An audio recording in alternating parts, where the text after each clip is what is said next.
Assalamualaikum warahmatullahi wabarakatuh. Alhamdulillahilladzi arsyadana ila ta'atihi wa zajarana an ma'siyatihi. Wa asyhadu an la ilaha illallah iqraran biwahdaniyatihi. Wa asyhadu anna Muhammadar Rasulullah i'tiraban binubuwwatihi. Wassalatu wassalamu ala man arsalahu Allahu li irsyadil ibad wa ala alihi wa sahbihi al-muhtadina ila sabilir rasyad. Wa ba'du fayaqulu Allah subhanahu wa ta'ala fi muhkami tanzilih wa huwa a'lamu bi muradih. Qalu subhanaka la ilma lana illa ma 'allamtana innaka antal alimul hakim. نويت التعلم والتعليم والتذكر والتذكير والنفع والانتفاع والإفادة والاستفادة والحث على التمسك بكتاب الله وسنة رسوله والدعاء إلى الهدى والدلالة على الخير ابتغاء وجه الله ومرضاته وقربه وثوابه. الفاتحة على نية القبول وتمام كل السلول المأمول وعلى الصلاح السن ظاهرا وباطنا وأن الله تعالى الكريم يفتح علينا فتوح العارفين ويفقهنا في الدين ويرزقنا كمال الإخلاص واليقين. ثم إلى أرواح العلماء العاملين والمصنفين المخلصين والمجاهدين الطاهرين في سبيل الله رب العالمين وجميع الملائكة المقربين. ثم إلى الروح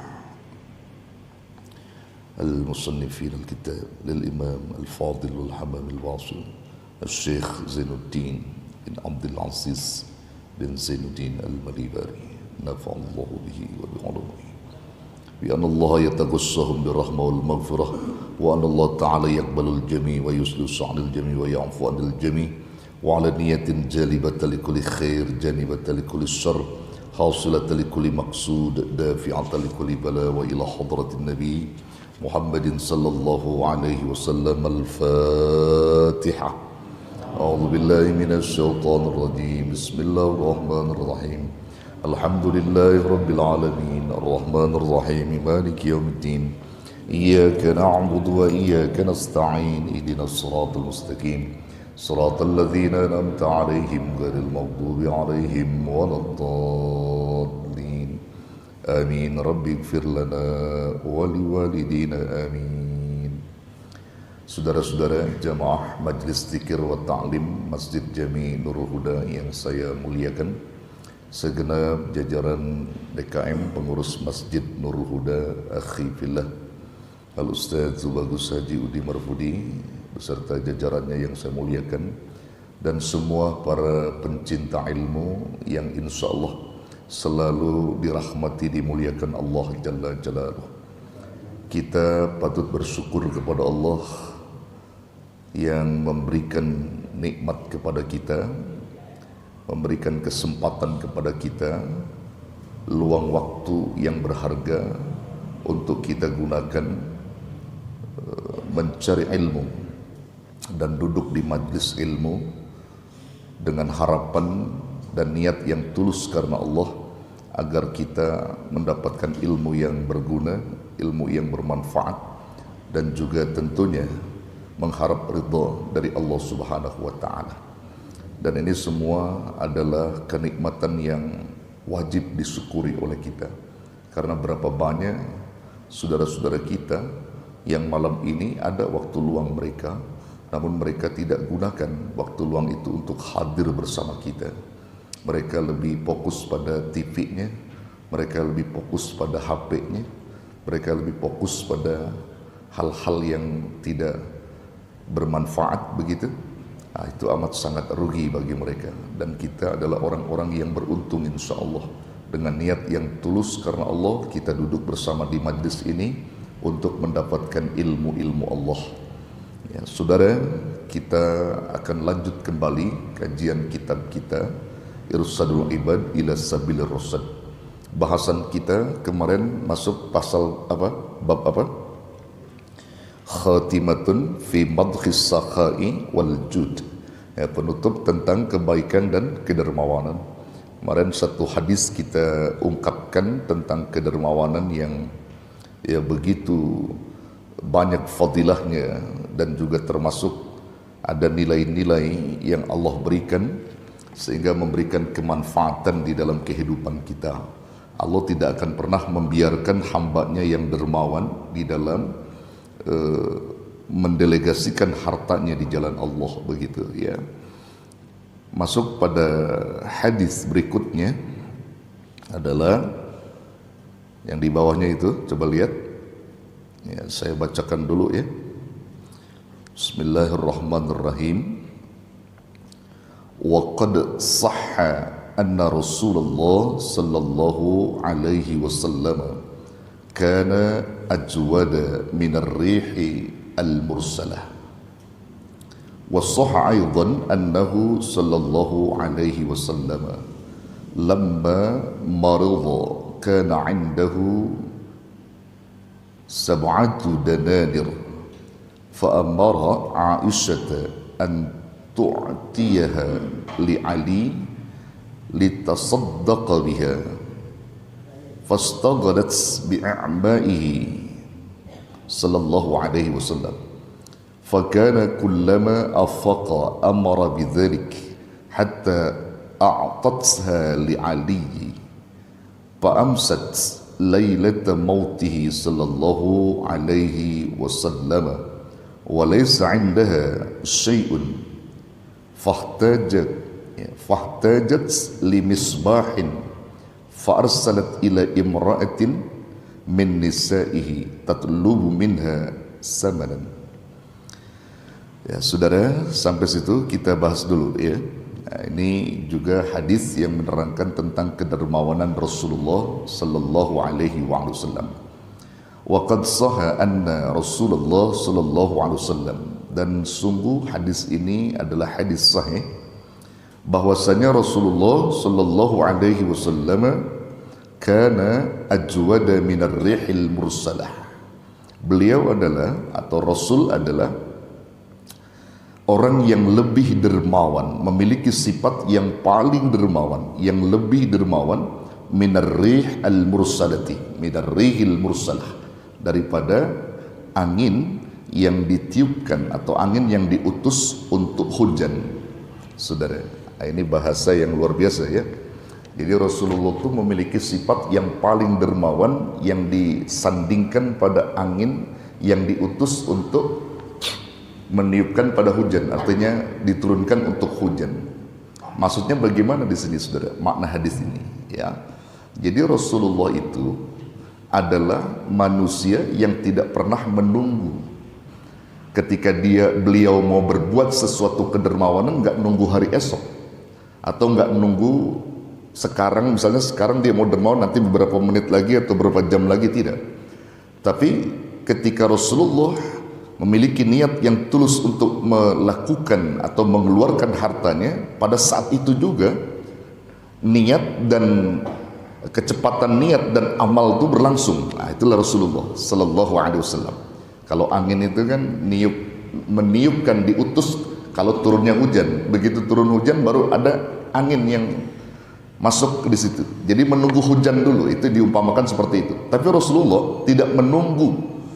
Kalau beliau punya niat untuk mendelegasikan hartanya di jalan Allah, berbarengan dengan niat itu wujud amaliyah beliau, begitu. Nah, makanya beliau dikatakan memiliki sifat ajwad. Ajwad itu adalah yang paling dermawan, begitu. Ya, bahkan sesekali pernah dalam satu riwayat Rasulullah terlupa gitu. Terlupa. Jadi khilafnya Rasulullah di saat beliau mengimami salat di waktu subuh gitu, saat itu beliau udah berniat untuk mau mendelegasikan hartanya, menginfakkan hartanya gitu. Namun saat itu beliau assalamualaikum warahmatullah menutup daripada salatnya, langsung beliau tuh tidak wirid lagi, nggak zikir lagi, langsung beliau ya melangkahi daripada sahabat-sahabatnya sampai sahabat tercengang. Nggak lama balik lagi, Rasulullah ditanya, kenapa ya Rasulullah begitu cepatnya engkau ya mengucap salam di dalam salat lalu kemudian kau terburu-buru untuk pulang? Ya, apa kata Rasulullah? Aku sudah meniatkan untuk menginfakkan hartaku, namun aku khawatir kalau setelah ini aku tiada, maka saat itu juga aku akan wujudkan niatku dengan amal dengan cepat. Ya, Rasulullah buru-buru beramal gitu. Jadi nggak nunggu-nunggu Pak. Kalau kita kan niat entar kan gitu ya. Kalau kita kan begitu ya. Ada pengen ngasih si yatim ini entar itu selalu nunggu gitu. Kita nggak pernah tahu bahwa umur kita itu sampai apa enggak pada saat itu. Nah, jadi maka itu sifat kedermawanan Rasulullah itu mengalahkan segalanya gitu ya. Jadi mengalahkan segalanya. Bahkan sampai angin sekalipun diutus itu untuk hujan, harus menunggu hujan dulu baru ada angin gitu. Kira-kira seperti itu. Jadi Rasulullah tidak menunggu orang itu harus lapar dulu atau tidak gitu. Nah, ini juga yang sering saya sampaikan kepada jamaah ketika terkecoh dengan fadilah gitu ya. Maka jamaah seringkali berada di dalam kefadilahan itu gitu. Jadi menunggu. Jadi kalau seandainya di dalam bulan Muharram misalnya, di situ fadilahnya luar biasa kalau kita memberi santunan pada yatim gitu. Kebetulan sebelum Muharram apa? Sebelum Muharram? Sebelum Muharram apa? Sebelum Muharram. Zulhijjah ya. Zulhijjah ya, bulan ke-12. Bulan ke-12 kan gitu ya. Muharram kan bulan pertama kan? Ya, Zulhijjah sebelum Muharram. Di bulan Zulhijjah ini anak yatim lapar. Ya, kata anak yatim, saya lapar. Ya, kita dengar itu, kita mampu untuk bisa memberikannya. Apa kata kita? Yatim, tunggu dulu bulan Muharram. Keburu mati yatim itu, karena dia tahu ada pahala yang besar itu. Nah, itu banyak orang yang terkecoh di situ. Padahal sesungguhnya ketika saat itu kita bisa mengeluarkan harta kita pada orang-orang yang amat sangat membutuhkan, maka hari itu juga nilai pahala yang melimpah untuk kita. Jadi nggak harus menunggu fadilah, nggak harus menunggu keutamaan gitu. Nah, ini saya kira penting saudara ya, penting untuk kita fahami gitu. Nah, itu makna daripada hadis yang kita baca tadi. Jadi beliau amat sangat cepat di dalam kedermawanan itu, nggak menunda-nunda amal dalam kebaikan begitu. Wasah, dan begitu juga hadis berikutnya adalah hadis sahih. Wasah aidan annahu sallallahu alaihi wasallam, bahwasanya Nabi sallallahu alaihi wasallam lamma marada, tatkala beliau sedang sakit ya, beliau sedang sakit panas. Rasulullah badannya hendak ini sakit di mana hendak wafatnya beliau ya. Tatkala beliau hendak sedang sakit begitu, kana indahu sab'atu dananira, lalu beliau memiliki uang ya atau harta sebanyak berapa? Sab'atu dananir, sebanyak berapa? 7 dinar ya. Beliau punya uang simpanan 7 dinar, hartanya 7 dinar. Maka saat itu juga Pak Amaru Aisyah, beliau sallallahu alaihi wasallam memerintahkan istrinya Siti Aisyah antu'tiyaha, untuk menyerahkan uang itu li alihi, kepada Sayyidina Ali, litasaddaqu biha, untuk disedekahkan dari harta itu. Nah, itu perintah Rasulullah ya. Ketika Rasulullah perintahkan seperti itu, pastaghalat bi'a'maihi sallallahu alaihi wasallam, Siti Aisyah ini sibuk dengan pintanya Rasulullah sallallahu alaihi wasallam. Jadi sibuk sampai-sampai bukan melupakan ya bukan melupakan sekali lagi, tetapi lupa dalam hal ini untuk cepat-cepat menginfakkan apa yang diperintahkan Rasulullah begitu. Fakana kullama afaqa amara bidzalik, maka tatkala ingat Siti Aisyah tentang perintah Rasulullah itu, lalu buru-buru beliau Siti Aisyah itu ya mewujudkan perintah Rasulullah itu, hatta a'tatsha li Ali, hingga memberikan harta yang diperintahkan Rasulullah sebanyak 7 dinar itu kepada Sayyidina Ali ya, pada Sayyidina Ali. Lalu apa yang terjadi saudara? Fa'amsat lailata mautihi sallallahu alaihi wasallam, maka ketika berada di satu malam ya, Siti Aisyah berada di satu malam, maka didapati Rasulullah sallallahu alaihi wasallam, wafatnya Rasulullah sallallahu alaihi wasallam. Jadi Rasulullah wafat pada satu malam, Rasulullah itu wafat saudara ya, Rasulullah wafat. Di mana ketika Rasulullah wafat, Siti Aisyah itu nggak punya harta sedikit pun, bahkan sampai minyak lampu pun habis, mati lampu itu, hartanya nggak ada ya, habis lampunya. Maka saat itu walaisa indaha syai'un, Dan Siti Aisyah di rumahnya itu tidak punya suatu apapun. Fahtajat limisbahin, padahal Siti Aisyah itu butuh lampu untuk menerangi gitu pada saat itu. Maka Siti Aisyah fa'arsalat ila imra'atin min nisa'ihi, memerintahkan utusan untuk mendatangi rumah istri-istri Rasulullah, salah seorang dari istri Rasulullah, tatlubu minha, untuk meminta kepada istri Rasulullah itu samanan, yaitu samanan itu minyak samin untuk bahasanya untuk menyalakan lampu itu. Rasulullah tidak membawa harta, Pak. Artinya harta di rumah itu habis, saudara. Rasulullah, ya, sedih rasanya, saudara, ya. Seorang pemimpin dunia akhirat, ya Allah, ya Rabb, karena ketulusan hatinya mengeluarkan seluruh harta yang dimilikinya, sampai wafat pun lampu ketika itu tidak menyala, dan menangis. Dan Aisyah baru tahu begitu besarnya kedermawanan Rasulullah Sallallahu Alaihi Wasallam, yang beliau tidak pentingkan untuk dirinya dan keluarganya, tapi dia pentingkan untuk orang lain. Masya Allah. Kalau modal kita kira-kira gimana, saudara? Kalau modal kita, ya kita makomnya memang belum sampai, tetapi ini dalam proses pembelajaran ke arah itu, saudara, ya. Proses pembelajaran sampai seperti itu, ya. Mungkin juga kalau kita menyuruh sama istri kita, boleh jadi juga istri kita tidak sepaham dengan kita. Misalnya kita punya uang 500, katakan ada uang harta yang kita miliki itu, sebut sajalah misalnya 200.000 lah gitu, ya. Kita lagi sakit, kita bilang sama istri kita, "Mah, sedekahin tuh 200.000." Kira-kira istri antum langsung sedekahin apa mikir dulu kira-kira? Hah? Ini juga pelajaran buat istri, Pak. Pelajaran buat istri gitu. Ya, pelajaran buat istri. Padahal itu punya nilai yang luar biasa. Nah, istri kita pasti mikir, lu aja nggak punya duit mau sedekahin gitu, ya. Jadi bisa ngomong seperti itu sama kita.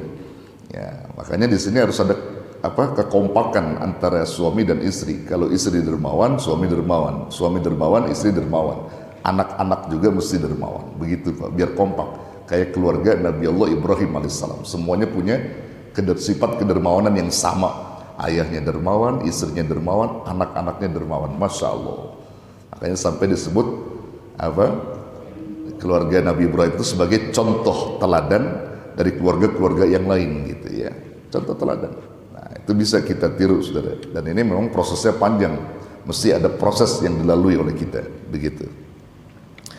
Ya, berikutnya, saudara. Ini hadis yang kemarin, inti sari daripada hadis ini udah saya jelaskan, ya. Tapi ini hadisnya belum saya bacakan. Tapi nggak apa-apa, saya akan bacakan hadis yang kemarin tentang masalah Umar dan Abu Bakar, ya. Kita lihat di sini. Ya, wa qala Umar radhiyallahu anhu amarna Rasulullah sallallahu alaihi wasallam an natasaddaqa fawafaqa dhalik malan indi faqultu al-yawma asbiqu Aba Bakrin radhiyallahu anhu in sabiqtuhu yawman faji'tu binisbi mali. Faqala Rasulullah sallallahu alaihi wasallam ma abqaita li ahlika faqultu mithluh fa'ata Abu Bakrin radhiyallahu anhu bi kulli malih. Faqala Rasulullah sallallahu alaihi wasallam ma abqaita li ahlik qala abqaitu lahumullah wa rasulah faqultu la usabiquka bisyai'in abada. Nah, ini dua orang sahabat yang saling berlomba dalam kebaikan, saudara.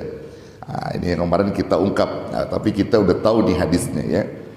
Telah berkata Sayyidina Umar radhiyallahu an, ya, amarna Rasulullah sallallahu alaihi wasallam, telah memerintahkan Rasulullah kepada kami. Jadi Rasul memerintahkan kepada kami an natasaddaqa, agar kami itu bersedekah. Kebetulan perintah Rasulullah itu berbarengan dengan apa? Fawafaqad dzalika malan 'indi. Sayyidina Umar memiliki harta. Berbarengan Sayyidina Umar itu lagi punya harta. Jadi punya harta. Ya, kalau kemarin saya bilang sebut aja kena gusuran lah begitu ya. Artinya ada harta yang dimilikinya gitu ya. Katakan dia punya kena gusuran 1 miliar ya, begitu ya, punya harta 1 miliar Sayyidina Umar ini misal. Katakan seperti itu, katakan seperti itu. Karena dia lagi banyak harta ini. Maka saat itu fakultu, aku berkata di dalam hatiku, kata Umar, aku berkata, al yauma asbiku Abu Bakrin radhiyallahu anhu. Hari ini katanya aku akan kalahkan, aku akan unggulkan Abu Bakar radhiyallahu anhu in sabiqtuhu yauman, untuk mengungguli daripada sedekah Abu Bakar. Artinya untuk mengungguli kebiasaan Abu Bakar di dalam kedermawanannya. Aku akan unggulkan.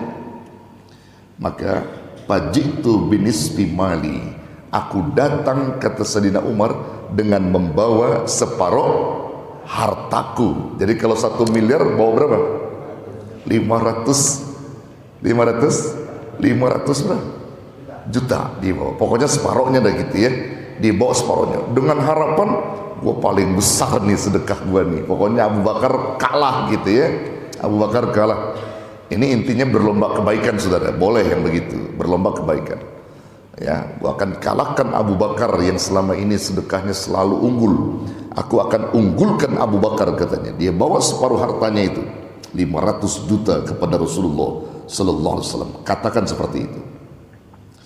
Faqala Rasulullah sallallahu alaihi wasallam, lalu Rasul bertanya kepada Sayyidina Umar, ma abqaita li ahlik, katanya. Kalau gitu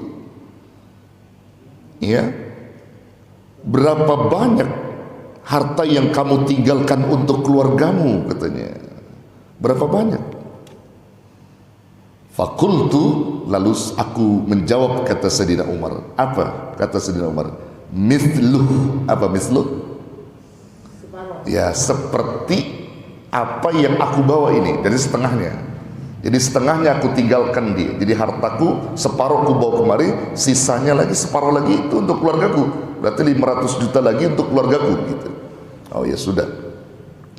Gak lama Sayyidina Umar sudah memberikan separuh hartanya itu, saudara.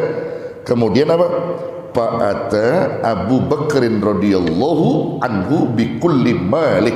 Lalu datang Abu Bakar As-Siddiq kepada Rasulullah dengan membawa seluruh hartanya. Bayangkan, seluruh hartanya. Ya Rasul, nih aku sedekahkan seluruh harta yang kumiliki di jalan Allah. Nih Rasul. Sayyidina Umar ketika melihat Abu Bakar membawa seluruh harta, kira-kira gimana? Aduh, gue pengen ngumpulin, ternyata dia semuanya. Ya, ternyata dia semuanya. Saya baru separuh, kirain Abu Bakar itu cuman 1/4 gitu, tapi ternyata semuanya. Masya Allah. Lalu Rasul pun bertanya kepada Abu Bakar, saudara. Apa kata Rasulullah? Faqala Rasulullah sallallahu alaihi wasallam, seperti pertanyaan yang sama dilontarkan kepada Sayyidina Umar, ma abqaita li ahlik, berapa banyak harta yang kau tinggalkan wahai Abu Bakar untuk keluargamu di rumah, kalau kau infakkan hartamu seluruhnya, katanya. Qala, Abu Bakar menjawab, abqaitu lahumullah wa rasulah, aku titipkan kepada Allah dan Rasulnya. Jadi aku tinggalkan keluargaku itu kepada Allah dan Rasulnya sebagai jaminan. Masya Allah, diserahkan semua sama Allah dan Rasulnya keluargaku itu. Abu Bakar enggak punya harta apapun ketika sudah diberikan semua pada jalan Allah, kecuali hanya baju di badan saja, saudara. Masya Allah. Sampai saat itu fakultu, Sayyidina Umar berkata, la usabiquka bisyai'in abada, aku tidak bisa mengalahkan kamu wahai Abu Bakar dengan sesuatu apapun untuk selamanya. Begitu kedermawanan engkau ya Abu Bakar. Masya Allah. Saudara, dari dua tokoh sahabat Nabi ini, kira-kira kita berada di mana atau pilih di mana? Abu Bakar apa Umar, kira-kira saudara?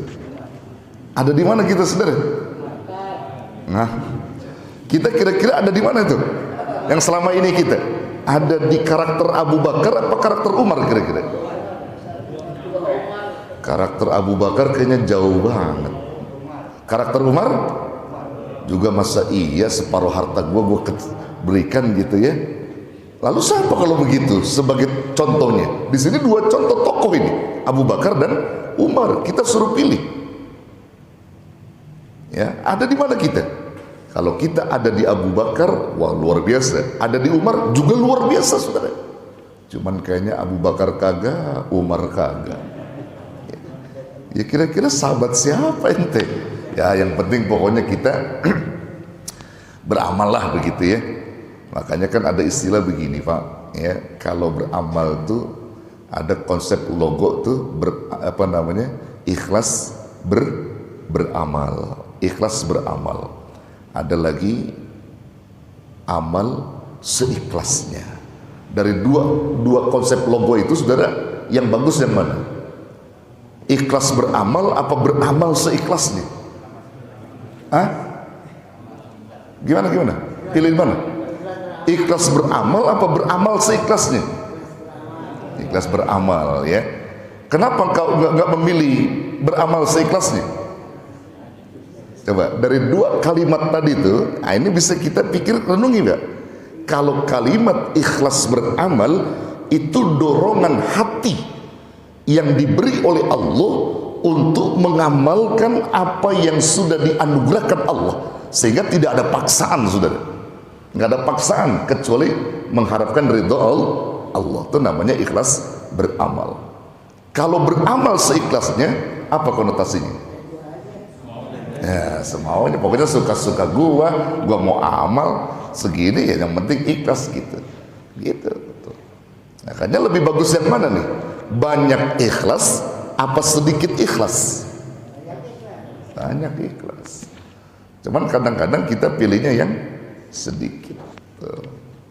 Ini saudara, makanya penting untuk kita renungi hal yang demikian. Karena amal ikhlas itulah sebenarnya yang akan mendorong kita pada kebaikan. Coba kita lihat saudara. Kalau untuk kebaikan tuh sahabat Nabi banyak berebut saudara, banyak merebutkan kebaikan. Kalau kita kadang-kadang kalau dibilang siapa yang mau infak, dia diam-diam nggak mau gitu. Kadang-kadang minggir hilang. Sahabat Nabi itu kalau ada penawaran Pak, penawaran yang sifatnya kebaikan itu berlomba Pak. Nah ini saya mau kasih riwayat sedikit saja, mau menceritakan satu riwayat yang nanti babnya belum kita bahas, tetapi saya akan ungkap pada malam ini sedikit saja. Nah ini kaitannya dengan kedermawanan ya Pak. Pernah saudara, satu ketika Rasulullah kedatangan tamu saudara, kedatangan tamu, nih tamu. Nah musafir dia. Nah Rasulullah bertanya kepada istrinya, punya apa kamu wahai istriku? Ya seadanya apa yang kita makan. Ya, Rasulullah menjamu tamunya dengan baik, dengan bijak, sampai-sampai Rasulullah pun tidak memakan apa yang dia punya kecuali untuk tamunya saudara. Lalu Rasulullah ketika itu tamu sudah makan di rumah Rasulullah, sudah dijamu oleh Rasulullah. Rasulullah ingin menawarkan kebaikan berikutnya kepada sahabat-sahabatnya sambil membawa tamunya itu. Kata Rasulullah, wahai sahabatku, siapa di antara kalian yang akan menjamu tamuku? Spontan ketika itu saudara, enggak berpikir panjang, salah seorang sahabat yang berada di dalam kefakiran, yang berada dalam kemiskinan, karena ini adalah tawaran langsung dari Rasulullah Sallallahu Alaihi Wasallam. Dia menunjuk tangannya, saya ya Rasulullah, padahal dia dalam keadaan susah, miskin saudara. Bayangin, ini sahabat Ansor menunjuk tangannya, saya ya Rasulullah.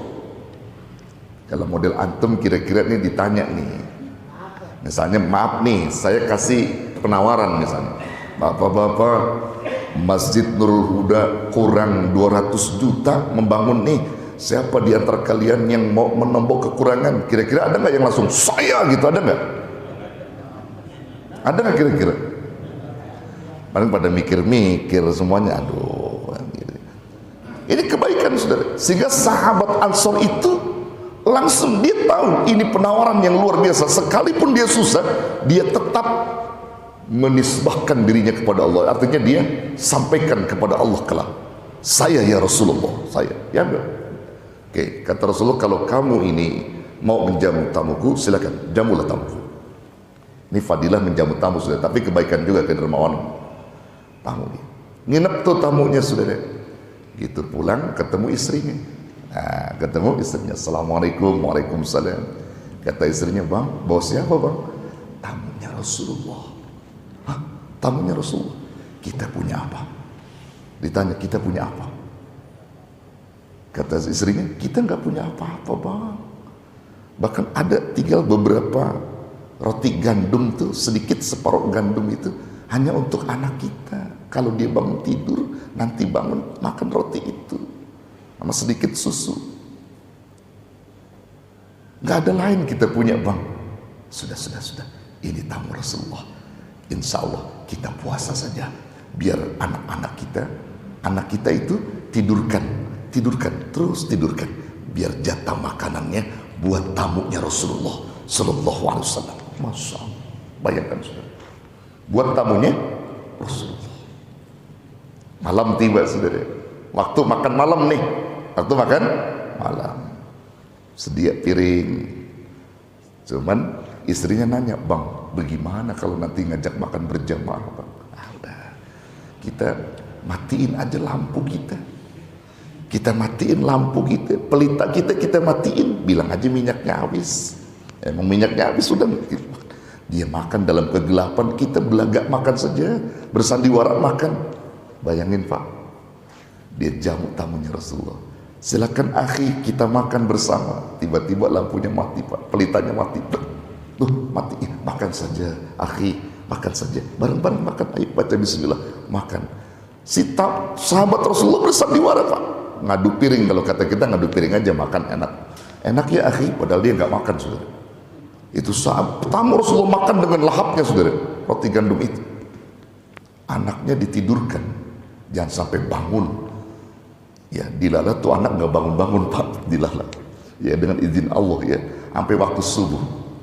Udah puas tuh Rasulullah tamunya, dikasih makan malam ketika itu pada orang miskin. Apa yang terjadi saudara?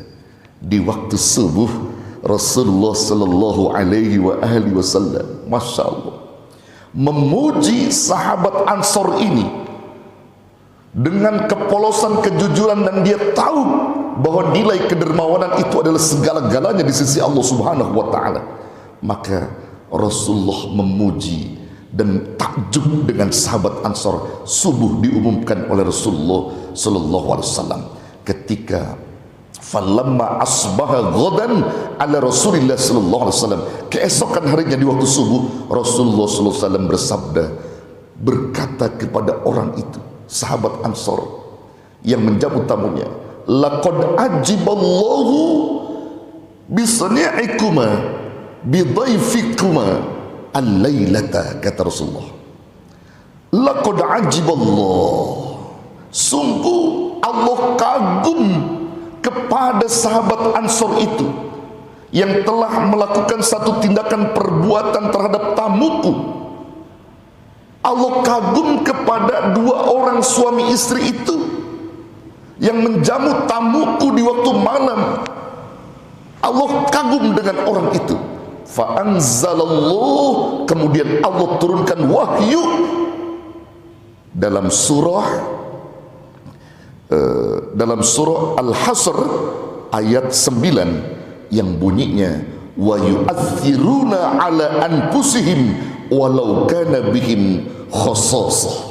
Surah Al-Hasr, wa yu'athiruna ala anfusihim walau kana bihim khassasah, dan mereka telah mengutamakan orang lain daripada diri mereka sendiri sedang mereka berada dalam kelaparan. Tapi mereka usahakan, mereka dahulukan tamu-tamu Allah, mereka dahulukan tamunya Rasulullah, orang lain saudara.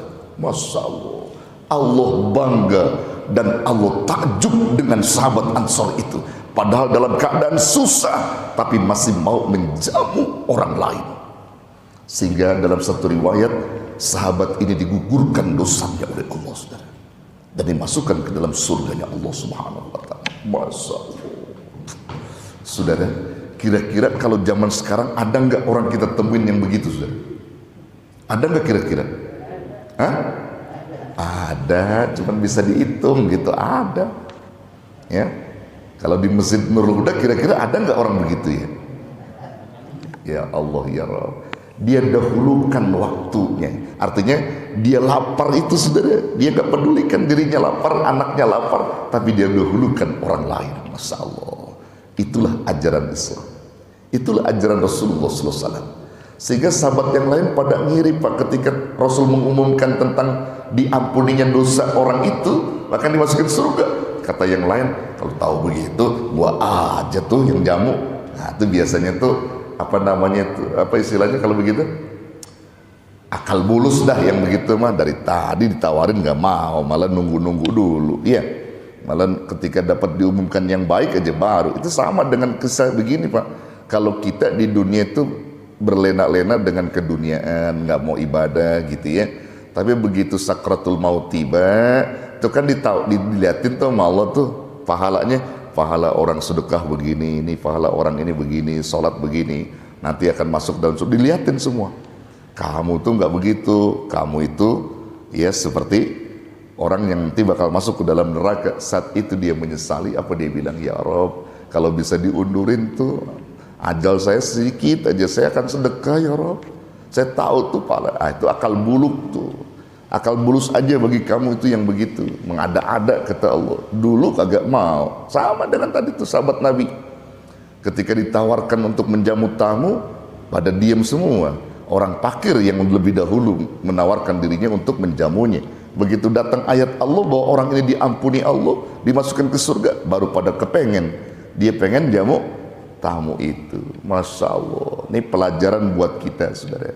Jadi hal-hal kedermawanan itu adalah hal yang penting buat kita, sehingga jangan ada kata tidak bagi kita kalau dalam soal kedermawanan.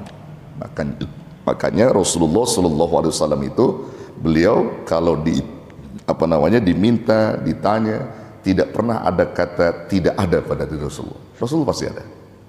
Ya, artinya dia selalu mengusahakan yang terbaik begitu dalam satu kebaikan-kebaikan. Ini yang menjadi catatan khusus buat kita saudara ya. Masya Allah, luar biasa. Satu kisah lagi saudara, kita bacakan ini. Ya, kita bahas kita bahas malam ini. Isya jam berapa saudara? Hah? Oh, jam udah mau Isya ya. Ya, nanti dah kita bahas pada pertemuan berikutnya. Jadi inti poinnya gini aja lah saudara. Jadi inti poinnya gini, hidup kita ini kan cuman sementara gitu ya. Hidup kita sementara saudara.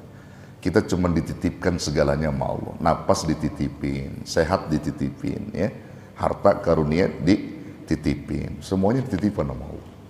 Kalau kita nggak bisa kembalikan kepada Allah, kita dianggap orang yang bodoh gitu. Caranya gimana kembalikan kepada Allah? Jasad kita yang dititipin nama Allah, ayo kita kembaliin nama Allah. Untuk apa? Untuk taat, untuk ibadah. Harta yang selama ini dimiliki oleh kita, diberikan nama Allah, ayo kita kembali nama Allah. Kemana? Ke jalan Allah, fisabilillah, masjid, pesantren, anak yatim, fakir miskin. Ayo. Kemana lagi? Lalu kemudian apa lagi? Kesempatan-kesempatan luang itu semua amanah dari Allah. Maka gunakan kesempatan itu. Jangan sampai kesempatan yang diberi luang oleh Allah kita gunakan sia-sia gitu, enggak mendatangkan ridho daripada Allah Subhanahu wa taala. Ini rugi kita. Jadi umur kita yang tersisa ini Pak, sayang. Jadi amat sayang kalau kita enggak gunain. Hanya pernah ada satu catatan dalam kitab Ayyuhal Walad ya. Itu disebutkan oleh Imam Ghazali itu dalam kitab itu, kalau orang udah diberi umur panjang, artinya diberi umur lebih dari 40 tahun, belum juga mau melakukan kebaikan gitu, itu amat sangat celaka orang itu. 40 kebaikan itu, amal kebaikannya itu nggak nambah, yang ada kurang, amal keburukan yang nambah, itu orang celaka kata Imam Ghazali. Jadi kalau orang yang udah diberi umur 40 tahun ke atas, amal kebaikannya itu kurang daripada amal keburukannya, justru amal keburukan mengunggulkan daripada amal kebaikannya, itu orang celaka. Orang yang celaka itu, kalau orang udah 40 tahun ke sana, amal buruknya banyak, amal baiknya sedikit saudara. Kita kan pengen amal baik kita lebih banyak daripada amal buruk kita. Kalau bisa amal buruk kita hilangin gitu. Dengan istighfar, dengan tobat gitu. Kita isi dengan amal kebaikan-kebaikan yang harus lebih banyak daripada amal keburukan. Celaka. Ya, seringkali juga kata Imam Ghazali, dia menasihati muridnya, Kalau kita memberi nasihat adalah perkara yang mudah, tapi menerima nasihat yang rada susah. Kenapa? Karena kalau orang yang memberi nasihat itu mudah memberi nasihat, tapi menerima nasihat yang rada susah. Kalau orang sudah tidak mau menerima nasihat, itu tanda hatinya sudah gelap. Dia mengikuti keinginan nafsunya saja yang akan mendorong dia pada neraka. Na'udzubillah summa na'udzubillah. Nah saudara, makanya kalau ada orang 40 tahun ke atas diberi nasihat, ya, dia itu merasa berat, bahkan merasa paling segalanya, itu hati-hati saudara. Hati-hati, memberi nasihat gampang, nerima nasihat yang rada susah. Makanya suka saya bilang sama jamaah, juga kawan-kawan sejawat saya bilang, iya kita sering kasih nasihat sama orang, tapi kadang-kadang kita sulit untuk terima nasihat karena kesombongan antum. Saya bilang, ya, saya katakan sebagai mubalik, sebagai ulama yang diamanahkan oleh Allah, sering memberi nasihat kemana-mana. Cuman kadang-kadang, ya, kalau ada orang yang sudah mengaku seorang ulama, seorang asatidz, lalu kemudian dia beri nasihat di mana-mana, begitu ada orang yang sampai nasihat, dia merasa paling pintar saudara, sulit menerima. Itu orang bodoh, kata Imam Ghazali. Makanya saya mencoba, saya bilang sama teman-teman saya, para asatidz, para kiai gitu ya, coba kita luluhkan hati kita. Setiap ada orang yang kasih nasihat kita, jangan kita pandai kasih nasihat, kita pengen minta diberi nasihat. Itu yang bagus saudara. Karena jarang orang memberi nasihat sering, tapi ketika ada nasihat yang masuk, belagak dia nggak dengarkan. Saya beristighfar kepada Allah, saya mohon ampun pada Allah kalau ada hati saya yang melenceng dari itu. Karena itu saya tidak suka dengan nasihat siapapun, sekalipun yang datang dari anak kecil, itu nasihat kebaikan saya akan ambil. Begitu yang dicontohkan Rasulullah Sallallahu Alaihi Wasallam. Nah, ini pelajaran juga buat para ulama, pelajaran buat para asatidz, para kiai yang selalu berdakwah kemana-mana, memberi nasihat mudah, tapi bisakah dia bisa menerima nasihat dari orang lain? Itu yang penting. Itu yang sangat penting. Kalau dia udah bisa menerima nasihat dari orang lain, siapapun itu, lalu dia mau mencermatinya, maka insya Allah orang itu berada di dalam kebaikan, dan Allah akan sayang dengan dia. Begitu saudara.